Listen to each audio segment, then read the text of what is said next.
Good afternoon, everybody. This is another edition of the 9 o'clock Meltdown podcast. And over phone, I have the very fabulous and multifaceted Wendy Up North. Hello. Hello. Wonderful. Thank you so much for taking time out of your busy schedule. I know we've been going back and forth via email to try and nail down a time to do this interview, but you do so many different events and you're kind of like this core organizer of everything. And like I said earlier, you've got many fingers in many pies. But let's jump to the beginning here, Wendy.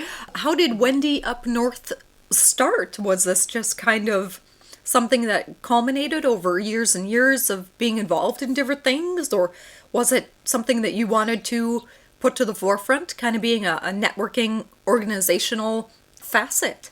Well, I'm from Illinois, and I moved up here, up to Duluth in 99, and was just kind of getting to know Duluth and the names of the street and what direction and over the hill and different areas and the wild areas too. As I explored, I also would teach biology. I was able to get biology work, and I have worked in other additional part-time jobs too, but I was able to do biology, and then with that, I just saw additional learning opportunities, and then I do enjoy arts and then helping support artists, whether they're new to art or they've been doing something. And art encompasses whether knitters and soap makers and a variety of media. And after I had been here a few years, and I did go to some church bazaars with the holidays and some other events, I thought, well, what about, can I start creating some events that would have local artists at it? Because I saw some events had the resale type things, and I wanted to have, where it's really only local artists. So with weekends, I could do art fairs on the weekends, and started with one and called it Get It Local with that exact message. And that has always been really ultra local too. For a fair, it was Duluth Superior only for all the artists. And that one's been going the longest since 2007, minus the COVID time. But then I had added 4 other fairs with different themes. One was kind of an environmental theme, Treasures of the Earth in March. And then I have a Woman Made, and then Get Great Stuff and Neighbor Made. So I do want to be involved with art and supporting art. So that's one thing that I do. Yeah, Wendy, that's fabulous that you're able to cultivate these art fairs for people to get their wares and their artistry out. That's absolutely amazing to hear. I mean, you're usually hearing about the artist and, they've got their booth here and da-da-da-da-da-da. But very rarely do you hear from the organizer's standpoint of things. And I'm actually really excited to talk to you about that and kind of get the lowdown on what an organizer kind of goes through and really what you look for in promoting local art as well. I think that's really awesome that you have a hyper focus on the Duluth Superior area. Because like I've seen and like you said, so many of the arts and crafts things incorporate, even more and maybe a bit more far-reaching or maybe even some national wares as well. And, you want to hone it in on that community sense. So that's kind of what I'm getting from you as well is community is really what's driving you forward. Right. And the fairs are economic benefit to the artists. They buy material, they have time into things, and then they can actually sell some things compared to just giving what they make to friends and family. But then the fairs really are where people introduce people to other people they know or see someone they haven't seen for a while. And so you just have that going on too at the event. Yeah, fabulous. Do you try and host these fairs more in the summertime, or is it kind of throughout the year that you're aiming for getting people together? Well, fall is typically the high time of people looking for gifts. And I call the events local art and gift fairs. So yeah, fall is November and December, getting into that people are looking for gifts. But then I did expand. Like I had said, I have Treasures of the Earth, Green Goods, Craft, and Art. In March, that fair is kind of a cabin fever reliever event, and then that one has things made of natural material or recycled or repurposed material. So March time of year, and then people could pick up something for Mother's Day or Easter gifts there, or just birthdays, graduation. And then Woman Made has some things for indoors, things for outdoors, things for the gardens that people make, and they're quite creative. I'm proud of being able to give the artists a way to reach out to new customers, new people, new leads, and then ultimately it's new ideas too to keep going and maybe modify a little. And I do believe people, if they want to do something, they do need to do it. And compared to saying they want to do it, they need to do it. And part of selling is, what are you going to price things as? How are you going to display them? How are you going to fit in your space? Because as the organizer, I do want people to stay in their space and not put a table in front of their table in front of their table in the whole aisle. Oh, yeah. So how do you fit it in your space? How do you do that? So that's, I feel like, an ongoing challenge, kind of an assignment for each artist, because several of them have been brand new, and then here and there some youth are part of it, the events, and they also need to come up with, well, what to charge, and how do you put your price tags on, and what do you call your business, and all that. Yeah, and Wendy, to expand upon that, I myself have been an artist off and on for many years now, and that's always been a fault of mine, I guess, is what do you price your work at? What is something worth? And then also on the flip side of that, it's art and it's subjective. But then it's also about displays and things like that. But I'm such a visual person that displaying work and things like that has never bothered me. It's come kind of naturally. But definitely on the price side of things, I mean, you have to take account, how many hours did you put into this? What kind of materials did you use? How expensive were they? And then, but then also having kind of that reasonable price as well. What do you tell, excuse me, what do you tell people that are kind of just new to the scene of selling their wares? Do you guide them at all with prices or anything like that? It's ultimately up to them, and kind of like the things you were saying of how much time did you put in, how much were your material costs. So what they feel like, because sometimes if they price too high, then they don't sell as many. You probably put a lower price and more will sell. I go through this myself too. Yeah. Sometimes though, when you do price it higher, they sell better. I don't understand. But it was just in the stars that week. And now, Wendy, actually, you just got back from a pretty amazing trip. Can we talk about that a little bit? Where did you have the honors of going? The name escapes me at the moment. Well, I've always loved traveling and everything from, by the time I was 30, I had gone to all 50 states.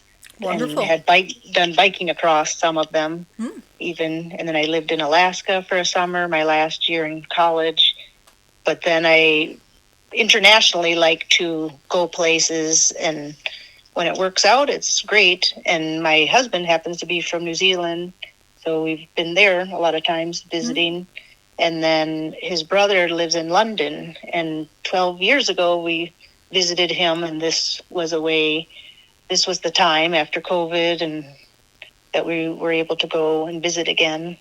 And London has a ton of, so much going on there with history and just kind of more modern things too. But the art museums, the amazing churches and gigantic buildings, and then all the activity and the Thames River and international food everywhere, much more choices of restaurants. Oh, I bet. So we went there, and then it's so set up there with trains and the underground and the buses, the double-decker buses, and you just can hop on one thing, get onto the next, and before you know it, you're in Scotland. So he had never been to Scotland before, neither had we. So we all took the train and got to go and see some highland area, and some national parks, some coast areas, and every day it rained, but there were beautiful areas of moss and different things. Yeah, wonderful, Wendy, wonderful. I myself have been to Scotland more in the Dalkeith, Edinburgh area, and I will never forget the smell after a rain. Just so pure and so earthy, and still to this day I wish I could capture it in a bottle and wear it as perfume, but I have not found it yet. But no, that's excellent that you got to visit your brother-in-law and got to go over there. When you go on your travels, do you ever go out to the markets and things like that and get ideas to bring home? Well, just of seeing other things of what's selling in other places.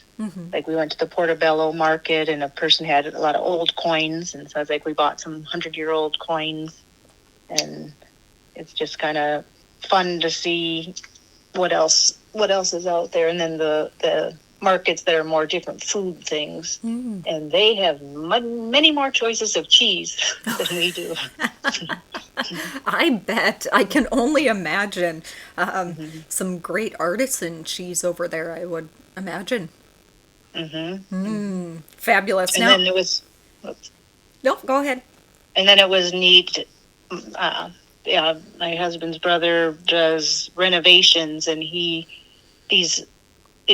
land is very valuable in London, and when the train is not underground, when it's up above, and there's little kind of bridges there. They're wide bridges, and they've built restaurants in it. So we got to see one that his brother was the builder on, worked with the owner, and turned in basically you're under the bridge, and you go in a door, and then it's a bar and pizza and beer, and all under a bridge. Oh, wow. I would be so afraid that would just shake and rattle when the train goes over it. Yeah, it wasn't too bad, and there was restaurant after restaurant, and just using these spaces. Yeah, no, when I was in Edinburgh, there was no blank space, that's for sure. So yes, I can only imagine that London is even more packed. That's amazing, Wendy. Good for you. It was flatter. London was much flatter than Edinburgh. That was hilly. Oh yes, I remember. My calves were definitely aching after a day of walking in Edinburgh. But anyway, that's fabulous, Wendy. To take it back to something earlier, you had said you have an arts and crafts festival that's been your longest running festival since 2017. Can we dive in? 2007. Oh, 2007. I'm sorry. Yeah. I had it in my mind, and a Freudian slip totally just happened. You're like, you caught me. Yeah. So from 2007 onward, how did that one come about? Obviously, you really enjoy networking. You enjoy putting people's artwork out on display. Did it come about out of kind of that necessity, or possibly a gap that you were seeing? I mean, how did that shape? Well, like I said, when I would go to church bazaars and some different things, they seemed to be more geared at selling the food and the bake sale of the church, and there'd be a handful of other artist vendors at it. They weren't really on the artist end of it. So this was to be about the artist end, and then not have resale. So having that, and like I said, I do 5 a year now that I've been doing, and they've worked out well. I have every fair I have returning artists, and then there's always some new artists, and then sometimes some organizations that are doing fundraising. Oh, perfect. That's excellent to hear. Now, from kind of a complete organizer standpoint, let's jump into the more business side of things. How do you have to go out and seek out artists to get these booths and things like that? Is it kind of word by mouth? Is it, you leave your card somewhere? How do you gain artist traction? I've been developing an email list for quite a while, Yeah. and then when I put up posters announcing an event, I do have my website on it, and then people end up contacting me. And I don't put the registration form online because then I would get people from the Twin Cities, or I'd get 20 jewelry makers signing up. So everyone has to go through me, and then I confirm that they're local. And it was just the Get It Local Fair that's Duluth Superior only. The others are like 60 miles away, and I've had Ashland and then Iron Range and North Shore, South Shore. But so the other four fairs are open for that, but not as far as Twin Cities. So they just email me, and then I reserve the space for a week for them. So if they've had it for 2 weeks and a month, the space is then open for someone else. Oh, gotcha. So it's kind of like a rotating cast of artisans then. Right. So first come, first serve, as long as they're, definitely making the stuff, and then within the region, the local. Yeah, Yeah. that's wonderful, Wendy. And now I know, just kind of through my own investigation and things like that with booths and events and things, often the artists will have to rent their own booths. Is that the case with you as well? I mean, do you ask Right. for... That's how it is. There's Okay. three booth sizes. So whether they just want a 6 foot, or if they want an 8 foot, or where they want the bigger square. They're in charge. The setup is just on the day, so the morning. So there's a little frenzy of getting that going, but it all works out because they're not setting up a room. Right. They're just setting up their space. The poor pottery people typically, they're always the first arriving in the morning and usually the last to leave because of individually wrapping each item, and compared to the knitting people, okay, we're done. Bring it in, lightweight. Right, right. Yes, my friend Angela Potter, she's done pottery for many years now, and she does festivals and things like that all over the place. And yeah, yeah, totes and totes and tons of newspaper and bubble wrap and yep, everything else. So I fully understand. Wonderful. Now, Wendy, how do you go about the kind of selection process for artists? I mean, you get these emails and people, you'll give them registration forms if they're in, the area that you're looking for. But what is kind of the weeding process like? Or is there even one? Right. It's not a juried show per se. I am checking that, again, that they make the item and that they're local, and that I don't have too many of that media. For a while, jewelry, everyone was doing jewelry. And then there was a little wave where a lot of people were doing blank note cards, like it was their painting made into a print, made into note cards. Oh. And it just kind of hurts them to have 10 booths of that. Right. So even though each card is different, I just try and target a variety, and it has worked. It's worked. So the fairs have had up to like 38 people for some of the fairs, where I even branch into 2 rooms at a church, and then I've been as small as just 16 vendors back when I was doing it at Lafayette, the building on Park Point, and that fair I called Get to the Point. Oh. I had done that bunch of years in December, and then it snowed, so it's like, oh, I'll switch it to October when it doesn't snow. It snowed. but then the city, then I switched it back to December when Bentleyville got started, but then now I no longer use the space, and since COVID, I was at multiple churches in different places, but as it's turned out, the Peace Church has been the place where all 5 of these have been held since COVID. There was a break. There were no fairs. Oh, yeah.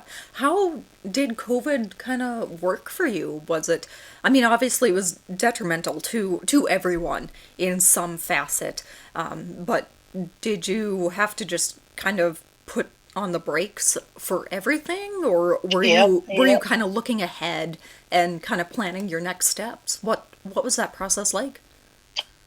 With the ban on gatherings, it was everything was canceled, so I had to do refunds on the one that was scheduled for that late March, and I actually was stuck in New Zealand. Oh There goodness. were all the flights went away, and it lasted for over 5 weeks before non-essential travel was allowed on planes, and the airplane. Our airline that we were on, they didn't even go to Duluth anymore, so we had to get one-way tickets.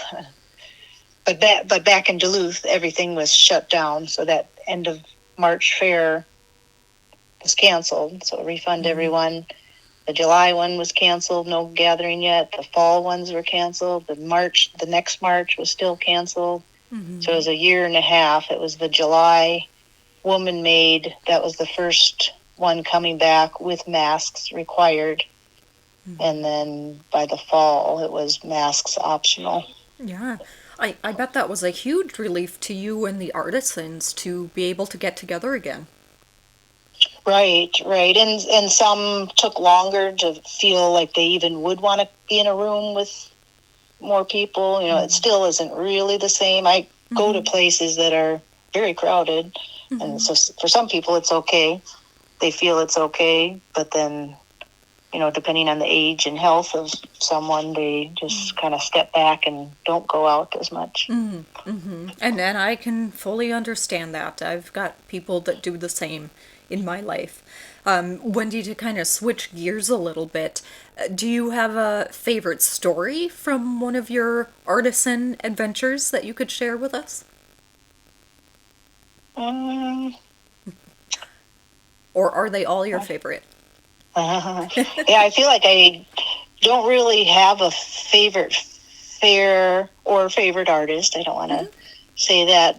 I mean, I've liked treasures that I feel like brings out the more challenge. I am a teacher by heart and like to, push people to see what they can do, and then realize, then it should often is a good thing in the end of, oh, I didn't even know I could do that. So the Treasures of the Earth, once that one came about, that theme of a fair, people were just coming up with really cool things of, what can you do with silverware? What can you do with these items I found on the beach? What can you do with aluminum cans? What can you do with... So it's the garbage mentality of just toss it in the garbage, take it away. Well, can that instead be used in a different way for art, for creating a beautiful mosaic? There's different things possible. Right. So what's possible is kind of that fair brings out that what else is possible. Excellent. Fabulous to hear. I love that. I love that you're challenging artists to kind of push themselves forward and get out of their comfort zone. I remember a professor in college told me, Crystal, art is not stagnant, and you have to keep evolving to evolve in your art. And still after, more than a decade now, I still remember that. Best piece of advice I ever got, I think. So, so Wendy, if someone's interested in reaching out to you to see when the next fair is, to see kind of what you're planning, or to get on board to present at one of your festivals, how can they do that? My website is wendyupnorth.com, and just through there I have my email, and people can do that. And then I have a little email list that I have a community email list and a list of artists, because once it's confirmed of the date and the location, then the artists get the email first, months and months in advance, and then later the community gets it. But they're not on as bigger level of you must sign up 1 month or 1 year in advance for this fair. People are signing up later. I mean, all the fairs are full for the fall. The fairs are tending to fill up faster since COVID. But yeah, for new people, there's always new people, and it's good to have, just seeing what people do. And I think a motto also that I believe in, so not only, what else is possible, kind of challenge yourself, but then do what you love. And for people have their own thing that they like to do. And, whether there was a little girl and she took those little canvases, 2-inch by 2-inch, and she painted frogs, little cartoon frog, with a space rocket, a cartoon frog on a log with a few snails. So if there's, we're all different, and we all can kind of show the world what we have to offer or what we've put some time into. Yes. Wendy, wise words. I love it. I absolutely love it. Wendy Up North, everyone. Facilitator and grandmother to us all, honestly. I mean, That's a different word.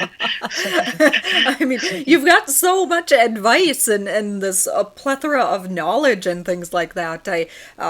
Wisdom. A very wise woman. How about that? All right. Well, Wendy, but then as a comment quickly though too, what else is on the Wendy Up North? Because I've done teaching biology at college biology back in Illinois, and then up here both at Fond du Lac Tribal and Community College, and then Duluth Business University, which did have biology classes, the veterinary program. But when that school closed, I had been doing field trips there, and then so Wendy Up North also has these day trips that I've been doing, so kind of community field trips with no grade, but of going to arts, music, history, and nature places. So whether going to see the Sandhill Cranes in Creeks Meadow, going to theater, Guthrie Theater, Chanhassen, Orpheum, Bayfield Apple Fest. So with that, and then since COVID, that crunched on that. I started these back in 2016, but then COVID crunched it all, because I had done 30 by then, and then trying to start them up, I added local ones where we go to a farm and we just caravan in our own cars.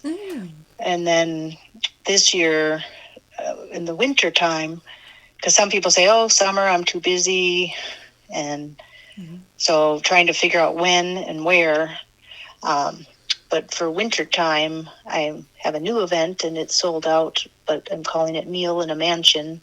And Duluth has historic mansions. Yes. And that are beautiful. And then when it's the holiday time and some decorations add more sparkle.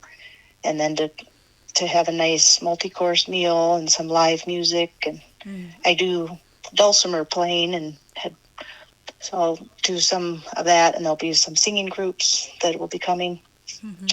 So having that. Wonderful. So the website has those trips, and that'll be my 40th trip. Then Wendy, is there anything you can't do? Well, plenty. I can't sing. Oh, you don't want to hear me sing.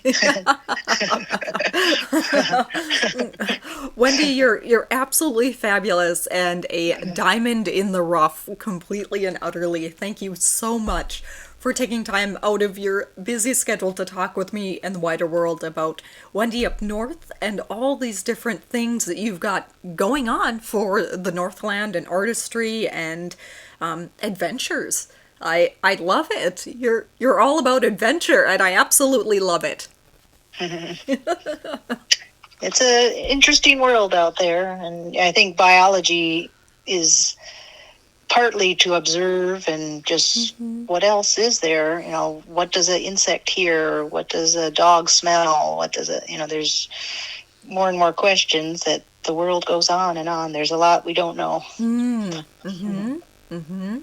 Very true. Very true. Interesting. Very cool. Wendy, you'll have to start a YouTube channel soon and go and embark on all of those little facets and somehow get art roped into it. Maybe.